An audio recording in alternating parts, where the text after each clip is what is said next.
Hey, what's going on, everyone? Aaron Murray here with Snaps, and we have our final four. First thing, the committee, they got it right. Thank goodness. I was getting blown up all last night after the Georgia game from Alabama fans texting me, adding me on social media saying, "You're scared, you're scared, you're scared. You don't want Alabama in there. No one wants to face Alabama. Everyone's scared of Alabama." No one's scared of Alabama this season. And I said it last night on social and Twitter, and I'll say it right now on the show. You lost to Tennessee. You lost to LSU.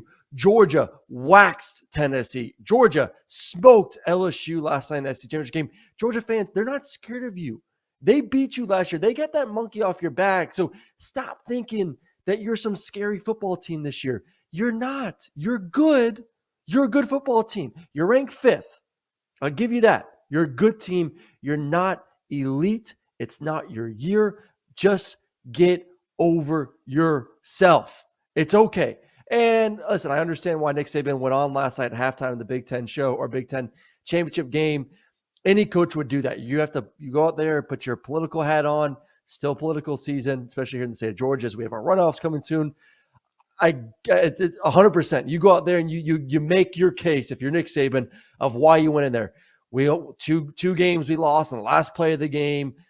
But listen, you hadn't had a great season. You don't deserve to get in it. The four teams that are in there right now do deserve an opportunity, especially the first three. So let's break it down. First, Georgia, number 1, Michigan, number 2, TCU, number 3, and then Ohio State, the Buckeyes, get the 4th spot as we get going in the playoffs at the end of the month. Georgia, Michigan 1-2. That's easy. Georgia 13-0. You win the SEC, you're going to be the number 1 team in the country. Michigan, ugly start to the season in the sense of the non-conference schedule, but when you beat Ohio State at Ohio State the way you did, you beat Penn State the way you did, you're going to be respected. That is a great football team, and they're really showing to us right now, even without Blake Corum, that this team can still be dominant up front. They can run the football. They can beat you up. And then they could just kind of run away with it in the second half like they did versus Ohio State. And then they did versus Purdue last night, just beating them up and then playing great defense as well, getting some turnovers to win the Big Ten Conference. So 1-2, that was easy for the committee. There was no discussion there.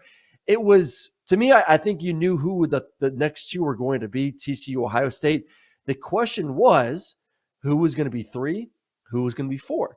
Was the committee afraid to do a rematch of Ohio State versus Michigan if they put Ohio State at 3? And I was a little bit torn here too. TCU, great season. I like the Big 12 conference. I thought to be able to go undefeated through that schedule.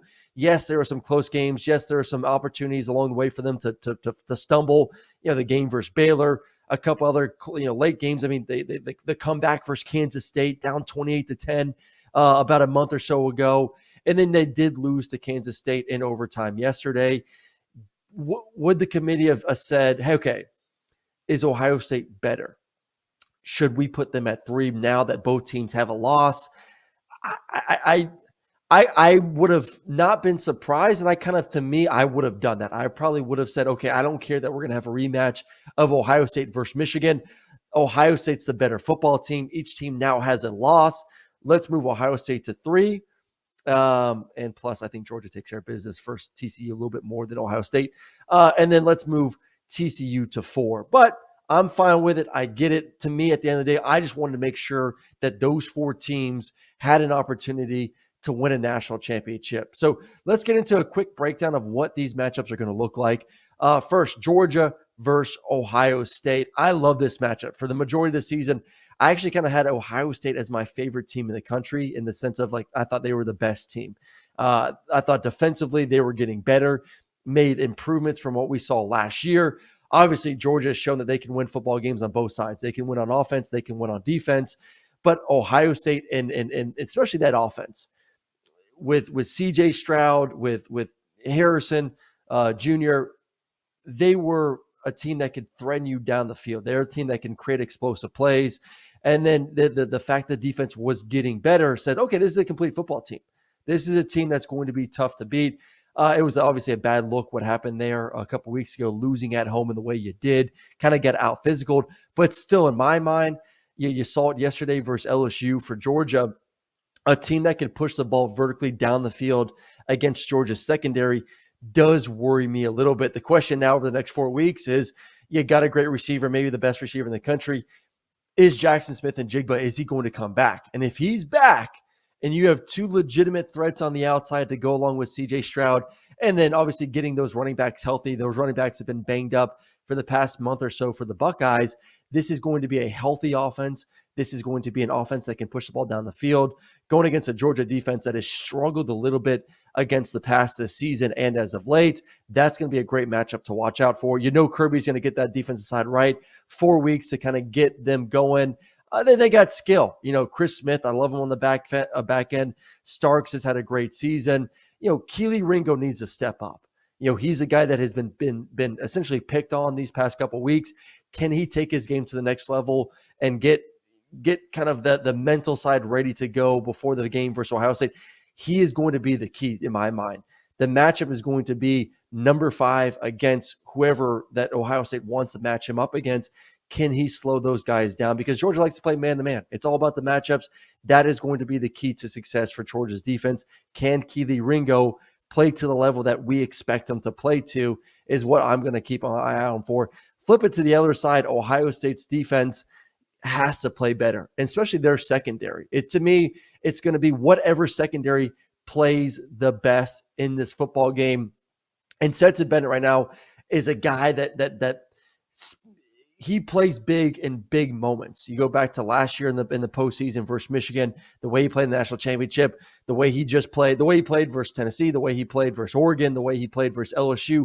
When the lights are brightest, Stetson takes his game to another level. And big news for Georgia, you talk about receivers, A.D. Mitchell played. Wasn't a huge factor in the game versus LSU, but it was good to see him get his feet wet, be a part of the offense, and now have 4 weeks to continue to get back to his 100%. You get him going. You get Ladd hopefully healthy from hurting his knee a little bit in the game. And then Brock and Darnell. This is a great offense. This is an offense that ran the ball effectively yesterday versus LSU.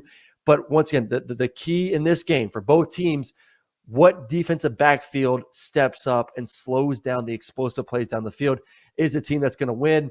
The one issue with Ohio State, too, is you're coming to Georgia's backyard. This is a team that plays well as of late in Atlanta, winning their last 2 games there, smoking Oregon at the beginning of the season, and then just taking care of business versus LSU. It's going to be a pro-Georgia crowd. You're coming into hostile territory. How does Ohio State handle that? It's going to be interesting. But I love this matchup. I think it's the better of the 2 matchups as we break this thing down. Let's go to the second one. TCU, number 3 seed, going against Michigan. I really like Michigan in this football game. I think Michigan kind of got the better of the 2 matchups. I think they're going to be a little bit more physical compared to TCU. I think they're a better football team on both sides, just to be honest. Michigan right now is playing great offensively. J.J. McCarthy, besides the wild interception he threw yesterday, just trying to make a play, rolling out to the right, has played really well these past 2 weeks. And it showed to me that he could put the team on his back. They're still running the ball well. Number 7 is kicking butt with Blake Corum gone. Adds a little bit more speed to the running game as well. I'm not worried about Michigan's offense right now. I think they will be just fine. Like I said, JJ's kind of elevated his game, not to a point where I think he's good enough to say, hey, I can win a national championship with my arm. But they're balanced enough on offense now where you just can't continuously load the box to stop the run. He showed me enough these past 2 weeks. They'll be fine on offense. TCU is going to have their hands full. Max Duggan is going to have to be a superstar, which he's done this entire season. He's going to have to play an even better game, a physical type of game against Michigan in this defense. If TCU is going to want to win it, they're going to have to hit some explosive plays on the field. Honestly, I just don't see it happening. I think right now, Michigan is in a good spot to make it to the national championships. This is an easier of the 2 semifinal games before it. I expect Michigan to take care of business versus TCU, but we will continue to watch the film over the next 3 weeks, continue to break down where TCU maybe can find some weaknesses in that Michigan defense, where they maybe can stop Michigan on the offensive side in order to get there. The 2 teams left out, Alabama, and then obviously Tennessee, and then Clemson as well. Those teams kicking themselves, especially Tennessee. I do think if Tennessee would have taken care of business for South Carolina, they would have been that next team in instead of Ohio State. And it would have been really interesting too, Clemson. If Clemson would have taken care of business versus South Carolina, and then the way they beat North Carolina, would Clemson have been that number 4 seed? South Carolina, the Gamecocks essentially knocked both those teams out, which is crazy. But I think, like I said at the very beginning, the committee got it right. I think it's going to be a great playoff. T-Bob and I will break down this week at some point, I'm sure, what a 12-team playoff will look like. We will also break down some of the coaching hires, including Dion this week, most likely tomorrow on Snap. So tomorrow, 2 o'clock, we will dive deep with T-Bob a little bit more into these playoffs. We will also take a look at the coaching hires and then much, much more as we get ready for a great bowl season, a great transfer portal season, and then obviously get super excited for what these playoffs will bring about. But super excited, and we will have more for you this week on Snaps. Talk to you tomorrow, 2 o'clock Eastern.